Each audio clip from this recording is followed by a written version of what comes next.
everything that we send or communicate from a marketing department standpoint is designed to be as simple as possible with a coherent message. That is about the extent that I go in order to help shape how everyone else talks about things. So, but that's more than just the patient communication. That is the technology systems that we build, how our office staff interact, how our dentists interact. I'll give you an example.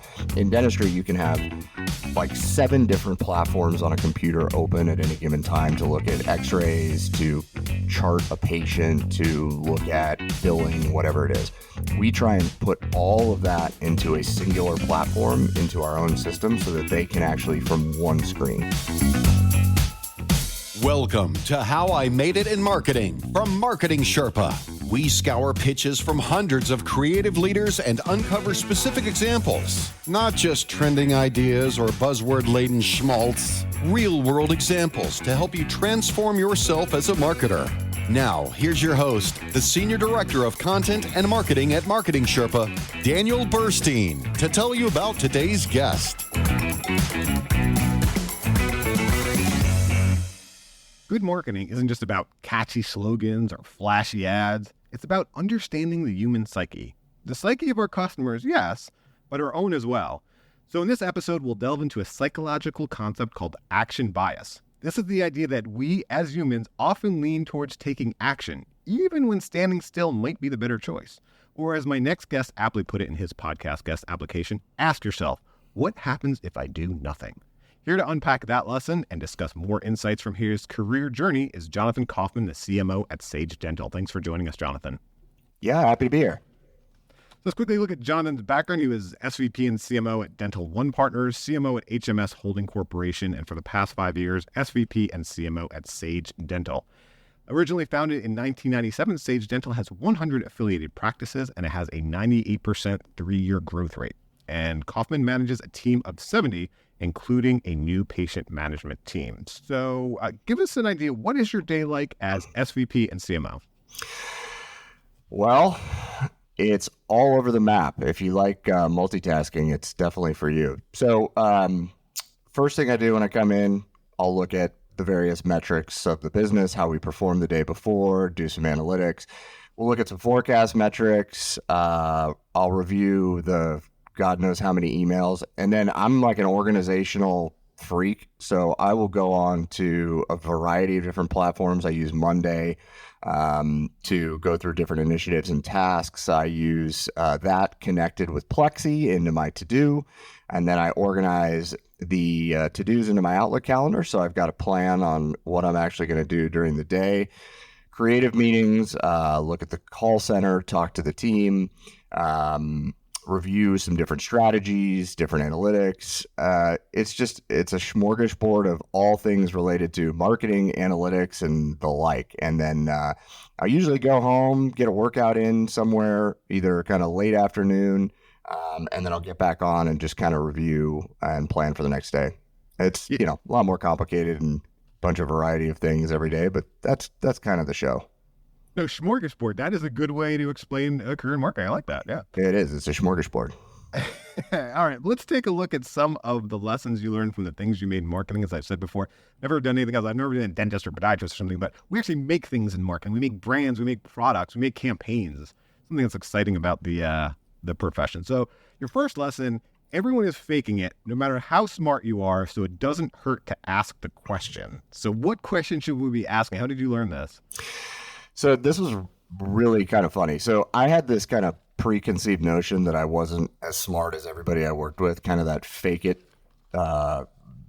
till you make it mentality. So I have a wonderful degree from the University of Arizona in political science, which has absolutely nothing to do with marketing or communications. Wanted to be a lawyer. But my peer group, leadership team, has credentials like Harvard MBA and MIT and Georgia Tech. So, it's an intimidating group of people, very smart. And so we're sitting around the boardroom, and our CEO, who is incredibly articulate, saying something in a sentence, and he uses a word, and the word is asymptotic, which is basically of or like an asymptote. So coming to but never getting to zero. And as he said it, everybody around the table laughed, right? They laughed like what he said in this sentence, which was kind of comical. It was a comical sentence using asymptote or asymptotic. I also thought it was a funny word, but I had no idea what it meant. And because everybody else was laughing, I was laughing too. So I had this habit of writing down words since I was like a little kid, so that I could look them up later and see what they meant. I couldn't even spell this word. I didn't even understand that at the time it was relating to an asymptote. So I go back into my office and I pick up my phone and I call the extension of, one of the very, very educated individuals that was in the room. And I said, hey, what word was he using and what does it mean? And they were like, I have no idea. I have no idea. So I thought that was funny. And then I called somebody else and they said, hey, I have no idea. I really don't know. I called somebody else. Don't know. Called somebody else. Don't know. Went into somebody's office. Don't know. Finally called one individual who was in the meeting and he was like, oh yeah, this is what it is. It's asymptotic and it means this. And this is why it was funny. And I sat back, and I tell this story to anybody I work with who reports to me or anyone. And I sat back and I realized that all of these super educated people, and this is not to put down any of my peers who are incredible people and incredible performers, but I sat down and realized that no one knew what this word meant. And they were all faking it, right? I mean, to some degree, they were faking it.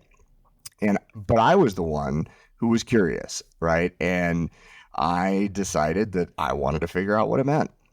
So it kind of opened my eyes to the fact that everybody's kind of faking it in some way. And no matter how smart or how, mediocre your education, it really doesn't matter. The key is to be curious, to ask those questions, to write down the words you don't know. And it's made me a much better person. It's made me far more articulate. And it's just kind of hilarious and yet so representative of kind of the world that we live in. We don't want to be perceived as dumb.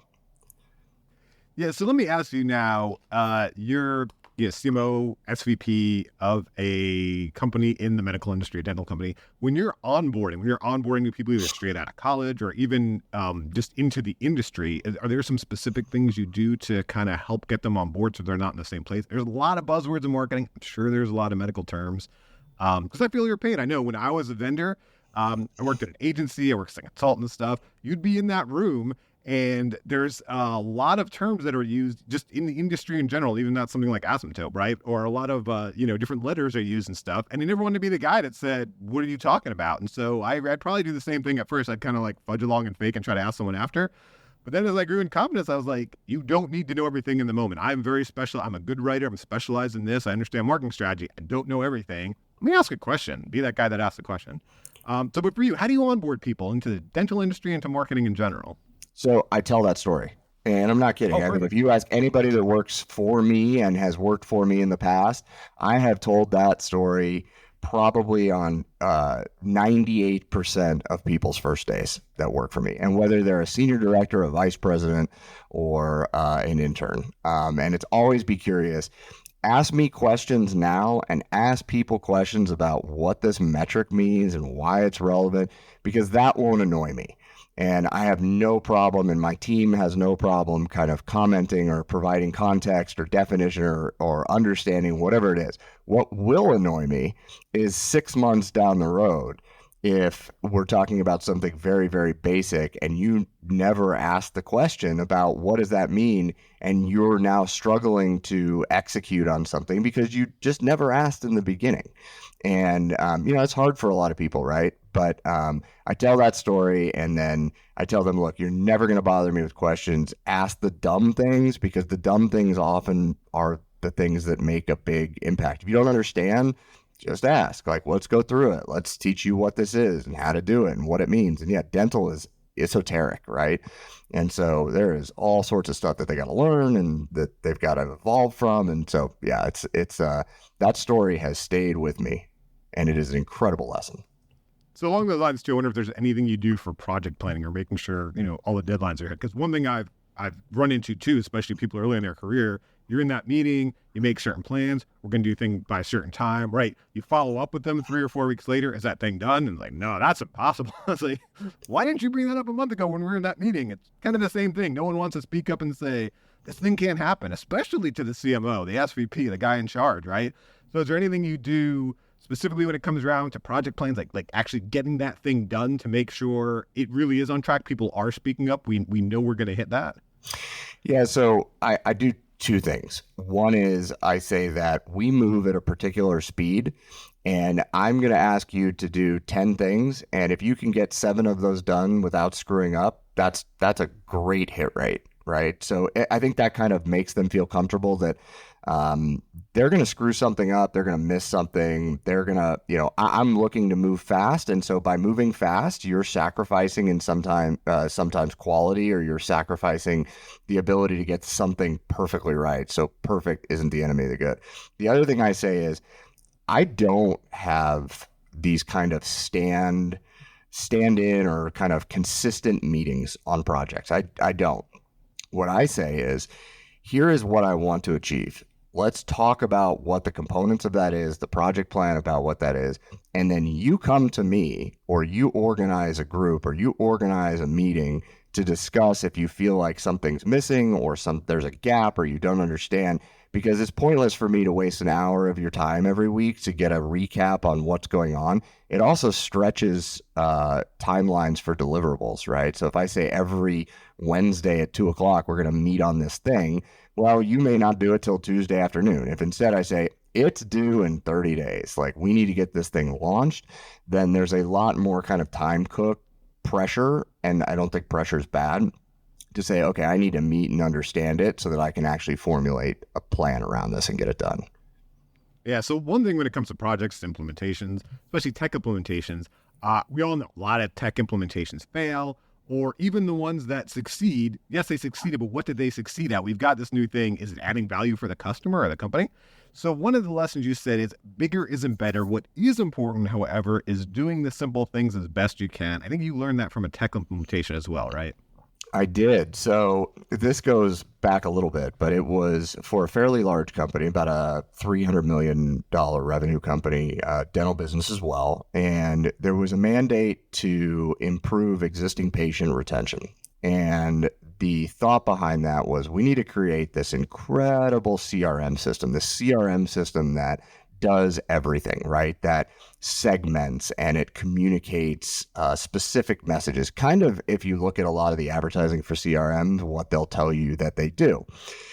But we had a very complicated kind of technology database that pulled from a lot of different things. So there was a really complicated data dictionary. Anyway, so I went out and I decided to visualize what is the most complicated version that I could create. I didn't go out saying, I want to create a complicated version. I said, what is this best, ideal, incredible system that I want to create? And I remember sitting in a board meeting and even using a story to tell how this thing would work. And boy, the look on the board members' faces was just, this is incredible. What is an incredible vision you've got? And I felt great about it, and this is wonderful. But then I actually get into building the thing. And I think it probably took, I picked up some of it from the previous CMO, but it probably took a year and a half, 2 years, maybe something in that scale, and cost 7 figures. And it was so incredibly complicated. There's so many rules, so much logic, so many different creative pieces. We had a 100-page document just on the creative variations of this. And at the end of the day, what was I really trying to do? I was trying to get patients who hadn't had a hygiene appointment or hadn't had a hygiene visit in 6 months to come in and get a hygiene visit. And what I wound up creating was the most glorified, overcomplicated email system in the history of man. And that's really what it was, because at the end of the day, what were the channels that I was using? Text messages and emails. But this was a while ago, so Twilio wasn't as accessible to how you wanted to utilize it. So I have this custom CRM system that can do 1,000 different permutations and things with 1 million different creative pieces and solutions. And it was an email system that was so overly complicated, it never worked. It just didn't. And so the lesson there was come up with the big vision, right? The big vision is great, but don't forget about the simple task that you're trying to achieve, which is I just want to get patients who haven't had a hygiene visit in if they're overdue. And so is there a simpler way to do that without having to engage in this massive overcomplicated practice? And if the massive overcomplicated practice is the ultimate vision, take baby steps to get there. Nice. So I think that lesson applies equally as well when it comes to the actual messaging to the customers, that simplicity. I think sometimes we overcomplicate it because we're not always talking to the customer. We're talking to the board of directors, we're talking to analysts, or we're talking to someone else. I assume that's especially true in the medical industry. So I wonder if there's anything you do to simplify the messaging to the audience. I'll give you an example. Our CEO, Flint McLaughlin, had this great keynote I love. It's called the Prospect's Perception Gap. And one of the things he mentions is value is derived from a limited view of reality. We presume value, but we have to help them, the customers, see it. And that's a challenge we face working inside a company. We presume they know what the heck we're talking about. So what have you done to simplify the messaging, marketing messaging, or even once they've become a patient, that messaging to the customer? So I lived in Dallas for a long time, about 10 years, and I would drive up and down the Dallas North Tollway, and there are billboards everywhere. And I started to see these billboards, I think it was from a hospital group, and it was just a blue background, light blue background, and it had maybe 7 words in white letters, and it just was a simple message. And that stuck with me like I can't tell you. And so I would imagine that everyone who's listening to this, and probably everybody in the United States, gets about 15 direct mail pieces from dentists. And my guess is that they probably have 9,000 words on them, 15 images, 14 promotions, and 68 different pieces of iconography. And so my response to your question of how do you simplify it is to simplify it. And so if you look at our creative, it is simple. There's a simple message. There's a simple call to action. And it is, 20 words. We have to have the disclaimer in there and all that, but that's small at the bottom. It's just simple. I think the answer to how do you simplify the message is you just simplify it, right? You can't communicate 48 things to someone at one time. You just simplify it. That's kind of it. I want you to come back for your hygiene visit. Let's not overcomplicate that language, right? Come back for your hygiene visit.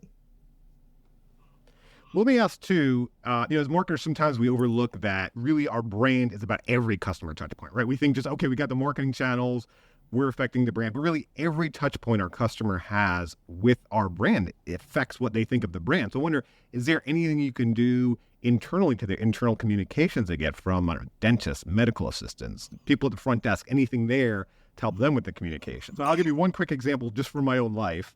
I went, I had the heart thing once, went to a cardiologist or whatever, and he comes back with a test and he sits down and he tells me, all right, well, your heart is pumping at 60%. And I'm like, I'm dying. 60%, that's an F in school. I'm failing. And, he was talking to me clear, so he's like, no. He's like, the heart is a pump, so it's not 100% efficient. He's like, 50% is a very healthy adult. He's like, you're at 60%, you're doing amazing. And so I'm thinking like, well, lead with that, right? Exactly. 50% is really good, you're at 60%. So obviously these are medical practitioners, or just sometimes people work at the front desk or focus on different things. This branding, these touch points, this communication isn't their art. Is there anything you do to help them internally communicate? So everything that we send or communicate from a marketing department standpoint is designed to be as simple as possible with a coherent message. That is about the extent that I go in order to help shape how everyone else talks about things. So, but that's more than just the patient communication. That is the technology systems that we build, how our office staff interact, how our dentists interact. I'll give you an example. In dentistry, you can have like 7 different platforms on a computer open at any given time to look at x-rays, to chart a patient, to look at billing, whatever it is. We try and put all of that into a singular platform, into our own system, so that they can actually from one screen. So I really can't, I can't, and I don't spend time with the doctors and the office staff trying to simplify their language and how they're communicating. What we try and do is inherently make it as simple as possible for the doctors, for the office staff, for they get a copy of our marketing messaging. They get a copy of our marketing guide. They get a copy of the training plans and the different things. It's not this giant notebook of stuff. It is a very simple hot sheet. We use some AI to make that easier, some video. And we hope that we're able to, by communicating and by simplifying it for them, that they're able to simplify the message to their patients rather than overcomplicating it.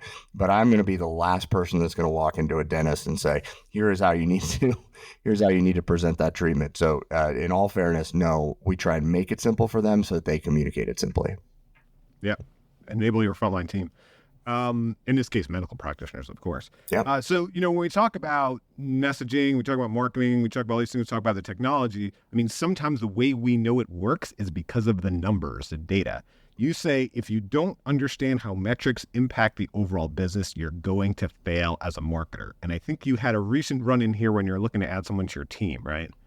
We did. We were looking for a director of marketing, somebody that was more senior, not quite a VP, but very sophisticated in kind of what they did from an acquisition, from a metrics, analytics, very experienced. We got down to 2 candidates, and those 2 candidates were rock stars. I mean, it was a very, very, very difficult decision. And the question that made the difference was, I asked one rock star who was probably the leading candidate at the time, tell me about the business metrics, right? This individual could tell me to the decimal point what their CPA in their current business was, what their CPC was in Google AdWords, what their response rate was to the 10th value. I mean, it was unbelievable. They knew marketing metrics inside out, how many calls, they could remember all the numbers. And they said, all right, great. So tell me a little bit about the KPIs that your business uses in order to measure success. And it was crickets. It was just, they didn't know. I mean, they started to go off on a tangent of revenue, and okay, I get revenue, like that's important, right? But what are the other measures? In dentistry, we've got provider days, how many providers are working, how many visits you get, those kind of things. And there's a lot more than that. The second candidate, who was not necessarily in the lead, I said, okay, same question. Tell me the business metrics that you look at in your current role. And they went without hesitation along a line of, these are kind of the key metrics that we look at in order to determine revenue. And we know we can do X, Y, and Z within these 3 categories in order to do. And it was like, okay, because how many times have you been a vendor or have you been a client and you get a marketing report, right? And that marketing report is all of the Google Analytics measures and all of the website traffic and all that. Your website traffic's up 32.5%. Fantastic. What did that do? Right? Oh, your conversions are up 97%. That's fantastic. But a conversion is just a call. And so if I don't know that they're up 97%, but we're not answering the phone calls, and thus there's absolutely no patience, there's no jump in any of the business performance metrics, how can I be successful at actually knowing and executing at my job? The other thing is, it provides context, right? Here is the context of all of the things that you need to look at, not just increasing marketing, decreasing, what's my CPA, what's my click-through rate, what's my quality score, whatever it is. It is, here is how what I'm doing is impacting the greater business, and here's how the greater business impacts the things that I might need to do differently in terms of marketing. And so that was a night and day difference, and that to me is and has been a weak point of a lot of the individuals that I've worked with, interviewed, and oftentimes when they come in, you really have to tie in the business metrics to the marketing metrics. So do you use narrative, do you use storytelling also to help get those metrics across? Because, when I've written about evidence-based marketing before, I've talked about narrative can play a role because we're swimming in data. So whether that comes to, we talked about your current company, very fast growing, 98% over 3 years. Part of that, the Wall Street investors, venture capital, all these things, they look at not just the numbers, they look at what is that growth story? How do I understand this growth story, right? The board, the CEO. Also, just internally to your team, there's all those different numbers. What is the story? Where is this getting us? What does it mean that we do? So have you ever used narrative or storytelling to kind of take these numbers and shape them either externally out to the market there, or just internally to your team to help them understand it? So I think there's two answers to that. The first is, I think that we do a really good job of telling a story in whatever we present, right? Whether that's to a board, whether that's to a team of people who may work for us, a group, a different division, whatever it is. I think we, through the presentation formats and how we kind of communicate the numbers, that we tell that story inherently in how things are set up. So we did this, and because of this, it achieved this, and that is causing this. And I think that there's an inherent narrative within that we actually work really hard to try and create. But I also actually use stories. I use stories all the time. I think they're incredibly compelling to understand a complex process. You can go back to that CRM debacle that I had many years back, and it's a bad example insofar as it didn't work, but it was incredible in terms of how I utilized the story to get everybody on board, right? I utilized the story of several different individuals walking through a patient journey and what that did in terms of where they would get communicated and how they would get communicated to and what their next action step would be. And so I think marketing is all about the patient journey. I say patient journey, it could be customer journey. And that is inherently a story, and that story is inherently powerful in determining if what you're actually saying and what you're actually planning is going to work. And so, yes, I think there's two different ways in which we do that, and I think we do that pretty well. Great. All right. Well, we just talked about some lessons we learned from the things Jonathan made in his career. In just a moment, we're going to talk about some lessons he learned from the people we work with. That is a great thing we get to do as marketers. We build things and we build them with other people. But first, I should mention that the How I Made It in Marketing podcast is underwritten by MECLabs Institute, the parent organization of Marketing Sherpa. Get 10,000 marketing experiments working for you with a free trial of the MECLabs AI Guild at meclabs.com/AI. That's MECLABS.com/AI. Okay, let's take a look at one of the first lessons from someone you worked with. You mentioned Rob Stearns, and from Rob, you learned, ask yourself, what happens if I do nothing? As I mentioned in the beginning, I love this lesson. We have this action bias. It really messes us up. So how did you learn this from Rob? So Rob was first a family friend, and then eventually when I was in college, hired me to be an intern at Kaufman Corporation, which was a publicly traded Hispanic social media company in the 2000s. And his journey was super interesting. He's one of these individuals that has blown me away. He's just incredibly smart. And I'm not talking, it's just one of those individuals you meet and you go, wow, there is a different chain of thinking that occurs in that brain. And so there's an incredible experience to get to work for him. And he's subsequently been my, a really impactful mentor over the years. He was a major investment banker on Wall Street, took that success and went to try and do some work in Russia in the early 90s, failed absolutely miserably, and then was able to come back. He eventually became the CFO of Dial Corporation and then CEO of Kaufman.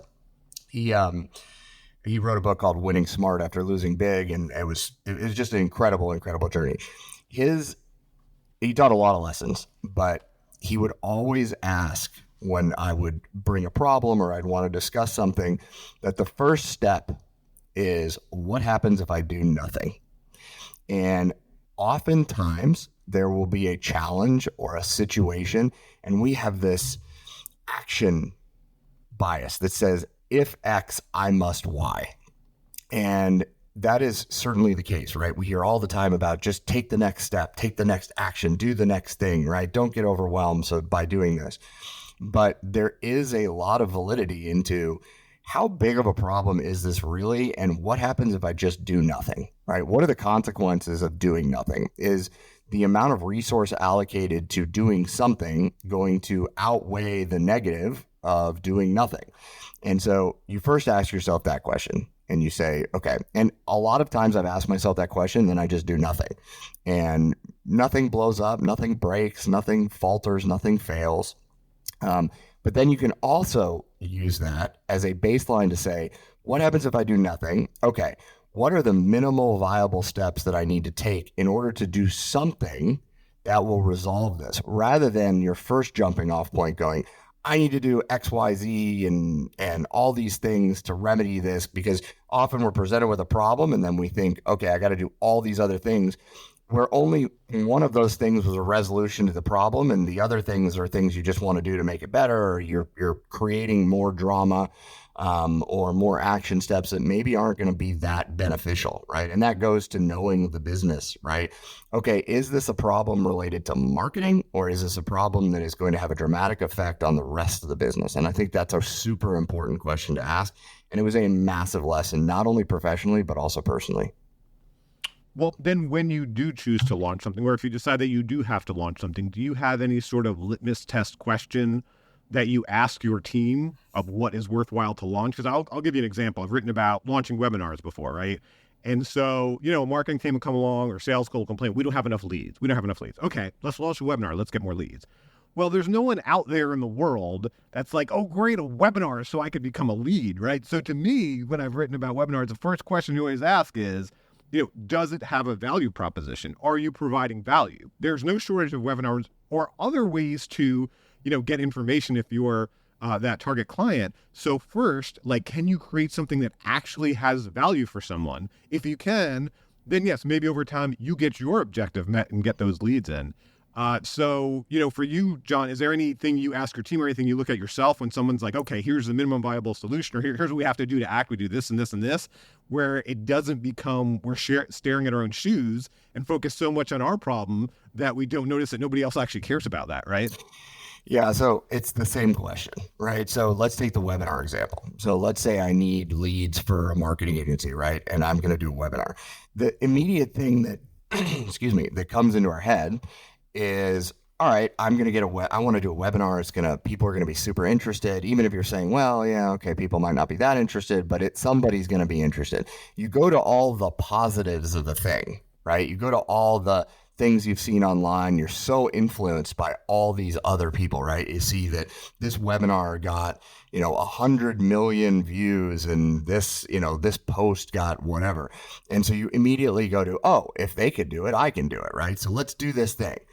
Well, if you don't have the anchor point of what happens if I do nothing, well, then you're not going to pull yourself back from that kind of inflated reality, if you will, because we all know that even if it's a really good webinar, it's probably going to take a year, 2 years for any number of real trafficked visits, unless it's a complete fluke, or you're opening boxes on YouTube with your webinar, for that to actually pick up enough audience members or pick up enough whatever it is for it to become something that's valuable. So what happens if you do nothing? To that question allows you to anchor it to say, oh, well, that may not be the best choice for us moving forward. There may be a better choice, right? And that choice may be, well, let's do an A/B test on our website to see, if we're just simply losing people here, or let's spend that effort, because a webinar is hard, right? I mean, coming up with content, programming it, getting the whole production, that is an endeavor, right?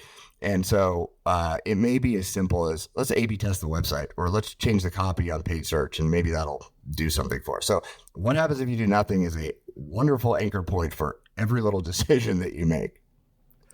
But it's free, right? You're like, webinars really hard. People are always like, I'm not paying anything for media. Webinars are free. We should do that, or any other tactic. Now, there's a few things I just wanted to call that you said I really love. One is that point about, oh, someone else has got 100 million views on their webinar or whatever. There's that outlier effect. And I think I worry so many times businesses make a decision based on the outlier effect. You might only see that random success. You don't see the 1,000 other webinars that people poured, like you said, 6 months or a year into, or all this investment into, that did almost nothing. And I think the other thing that you bring up, what I love too, is this question, I think, is a lot about focus and priority, which we struggle with in marketing departments, because when I came into this industry, there were a few channels, right? We did print, had some direct mail, TV, radio, now it is endless. And so we struggle to focus when, to your point, sometimes maybe let's look at what we're already doing. Let's use that word optimization and learn how to do it a little better and learn better about the customer. So that's my favorite answer so far. I like that, John. Well, and you talked about the bias, right? You talk about different biases. Every marketer should read Thinking Fast and Slow by Daniel Kahneman, right? Because there's so many biases in my mind that play into marketing. And there's so many other lessons learned in, Kahneman's behavioral economics books that just are totally applicable to marketing and how we do things. And yeah, I mean, it's also fun, right? It's fun to go do a webinar and start something new, where the thing that's not fun, like sitting down and rewriting ad copy for your paid search and A/B testing a website, that's not all that much fun, right? Yeah, we like the shiny new thing. Yeah, we do. So you mentioned the relationship part and the art part of marketing and business is as important as the data and the financial metrics themselves. We talked a lot about the data. We talked a lot about the financial metrics. So let's talk about this part as well. You said you learned this via Anonymous, a CMO at some very large companies. Usually when people use Anonymous, that means there was a bad experience. So let's hear about this experience. All right. So if you would have asked me the day after I got fired by this individual, I would have told you that it was a bad experience. If you asked me today, I would tell you that it was probably the greatest level of education on pure marketing that I have ever received in my career. And that was from somebody that generally probably didn't want to actually teach me anything. This was probably one of the most intelligent, analytic, and pure marketers that I've ever been around. Formally trained in marketing with, the Procter and Gamble's of the world, who put you through this incredible stuff. And I learned and got an education quick on all things that are just key and critical and to being a successful CMO, to being a successful marketer. He had a flaw, and that flaw was that he relied A, 100% on the data, and B, didn't care what anyone else thought except for what the data told him. And that was a weak point, because it turns out that being successful in life isn't just about facts and figures. It's about relationships. It's about communication. And it doesn't matter how smart and how good your intelligence and backup and evidence is, unless you're in a court of law, where you could even argue that that doesn't apply that much, if you can't communicate. And I learned more from this individual about that, about data and analytics and purebred marketing, and also at the same time that he was wildly unsuccessful because he simply could not communicate in a relational way the message and the story he was trying to tell with that data. And he was also missing huge key points about just the basic fundamentals of human interaction and patient interaction and some other elements. And eventually it led to, his downfall from that company. But I'm incredibly grateful to that experience and to him, even though, it was and he didn't mean any of it personally. That was just him. And I'm sure he could have been very successful in many different places, but couldn't communicate. So you mentioned in the beginning about getting fired by that individual. There sounds like there's a juicy story behind that. There is a good story. This is a fun one. So I joined this organization as a kind of second in command to the CMO at the time, and I worked there for about 7 months.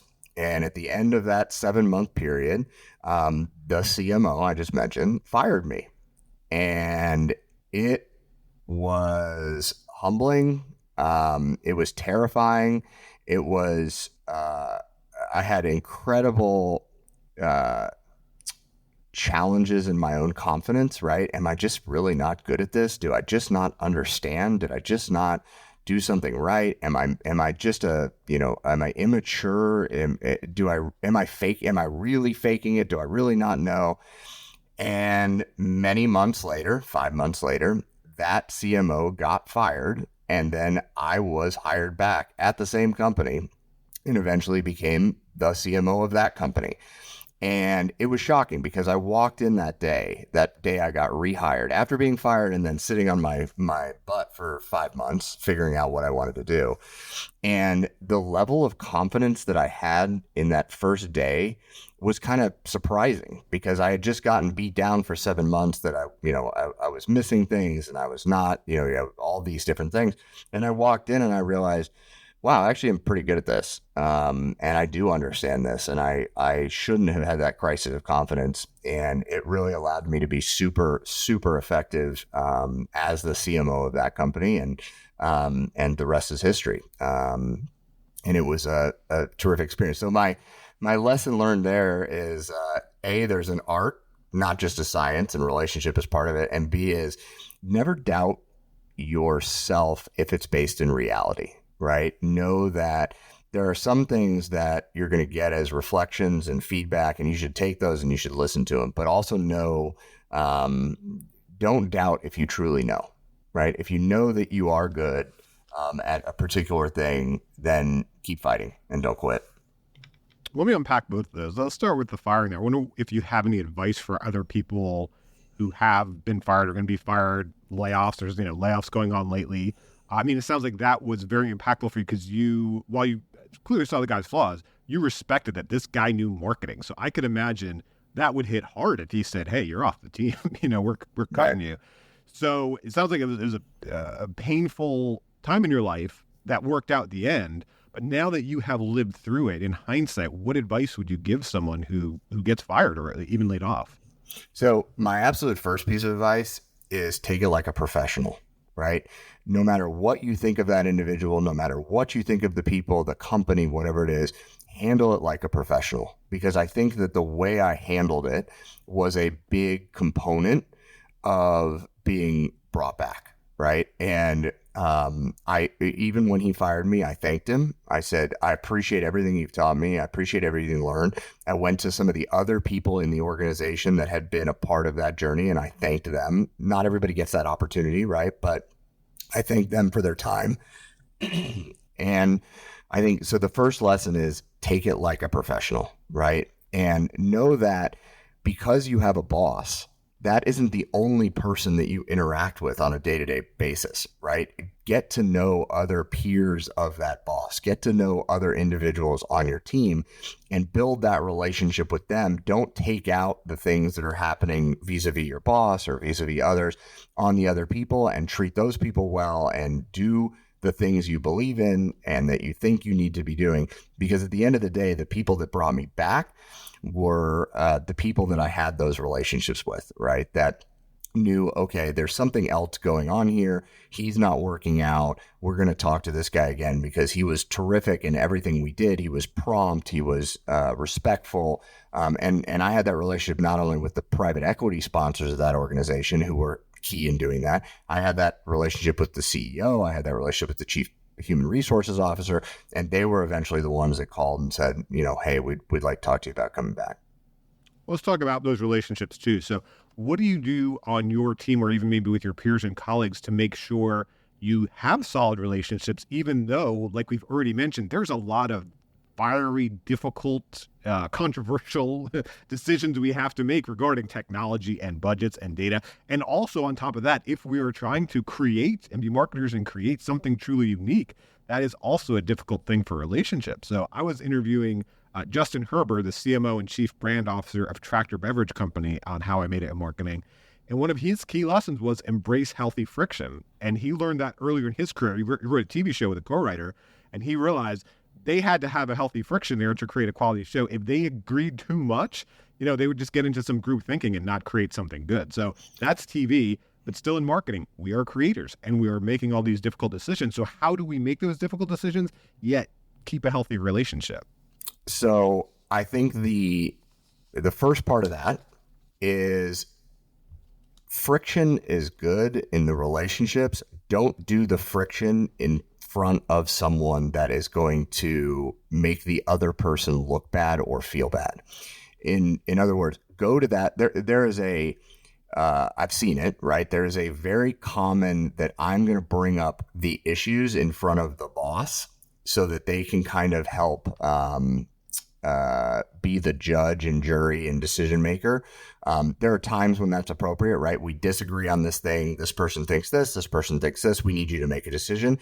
That is different than handling the friction situation in front of somebody so they can see that friction, right? The presentation in that boardroom or in whatever should be a discussion of we have different opinions, not an emotional battle. I have seen too many times where you do not create those relationships because instead of simply walking down to the other person's office or cube or whatever and saying, look, I got a problem. This happened. Let's you and I figure this out. We don't need to involve 19 other people in order to make that decision and validate what it is that I think. And also know that you don't have all the context always, right? I think that there are, in any organization, there are some people that know certain things about something, and this is more prevalent in publicly traded companies where there's proprietary type non-public information. And so your boss or that individual may be saying something to you that you simply don't understand and you think it's a bad idea.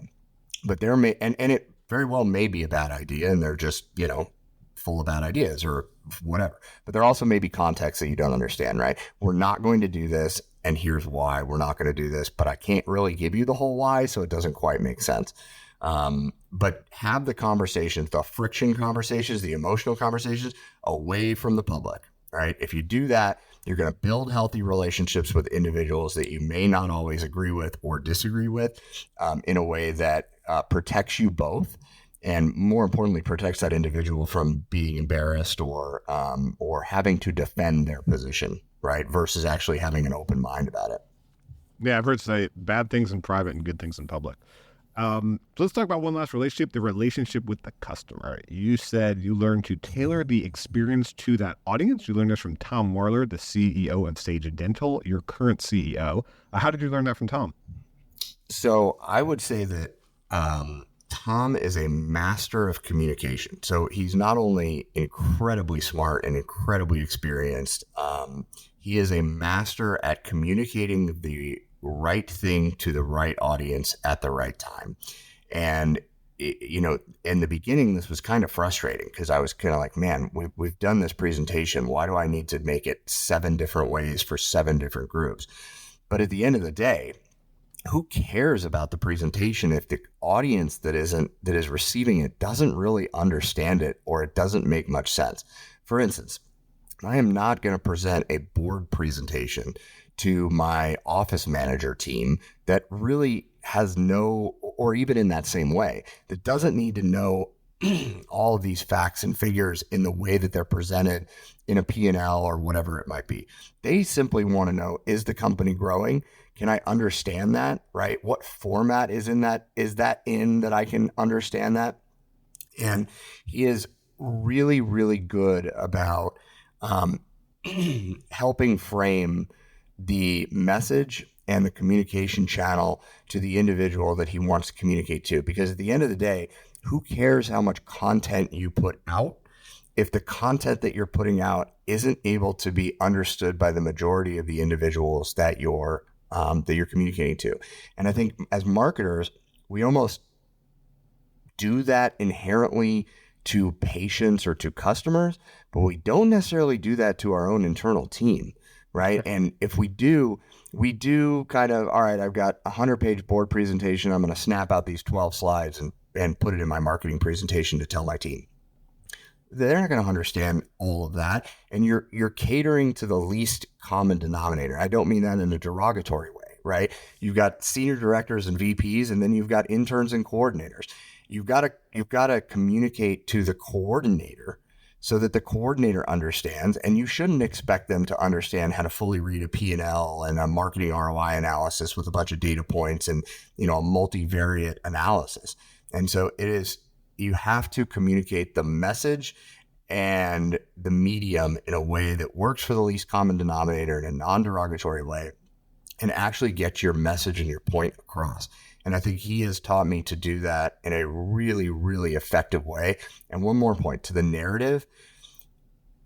It is so often that we get a presentation or somebody shows us something and it is so stock, right? It is, here I am, here's who I am, here's the things we have done, here is my contact information, right?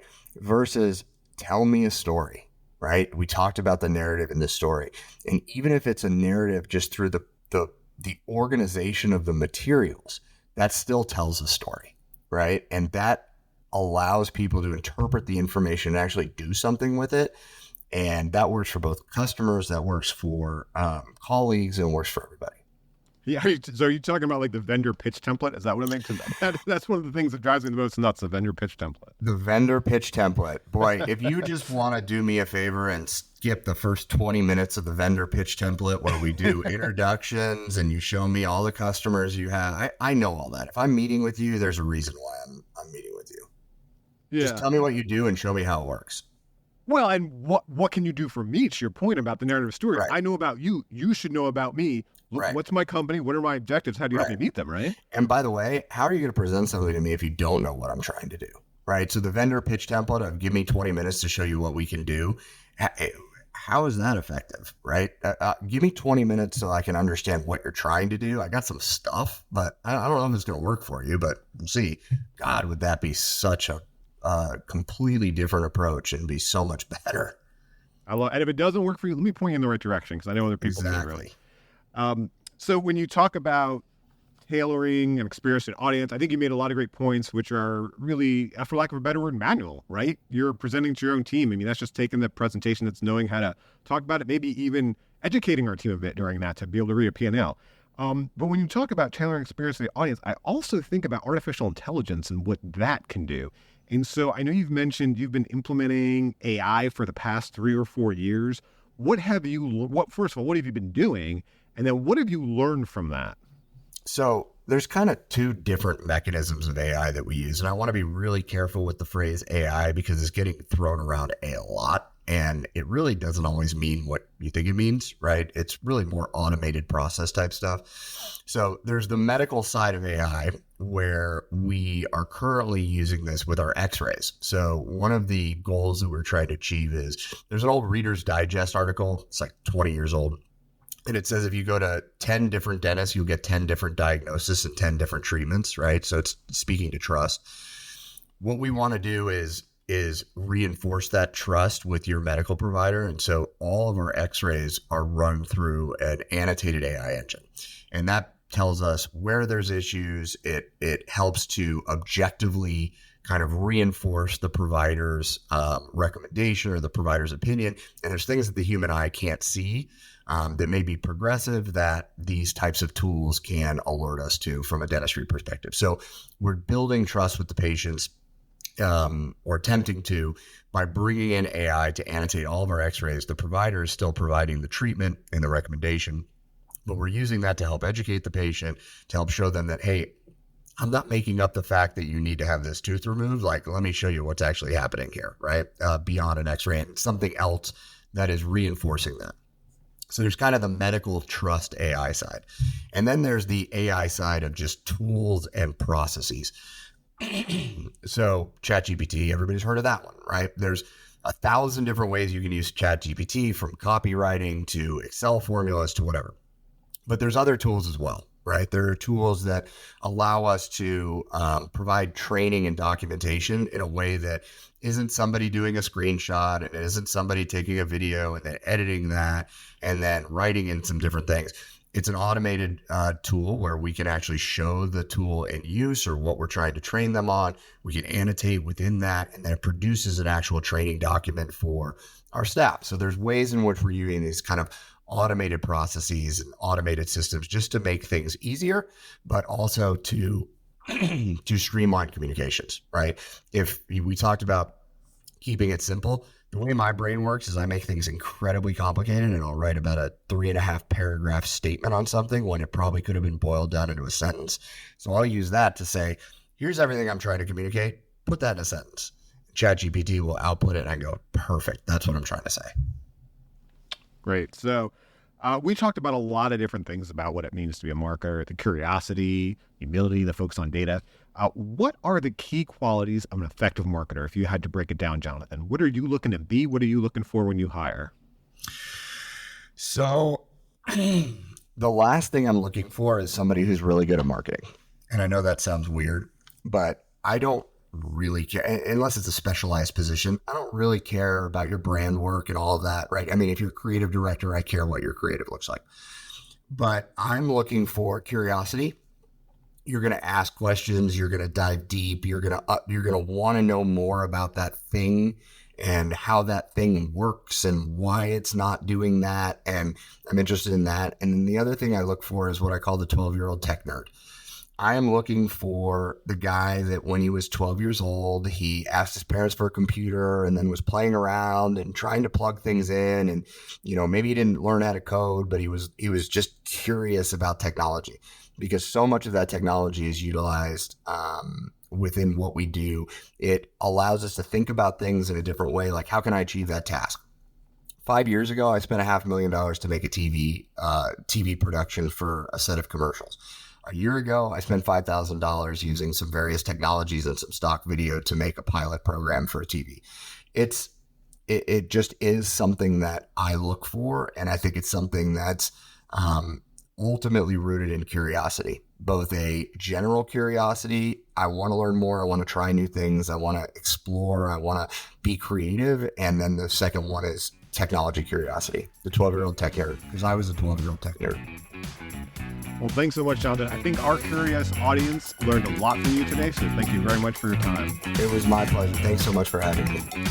Thanks to everyone for listening. Thank you for joining us for How I Made It in Marketing with Daniel Burstein. Now that you've gotten inspiration for transforming yourself as a marketer, get some ideas for your next marketing campaign from Marketing Sherpa's extensive library of free case studies at marketingsherpa.com. That's marketing, SHERPA.com.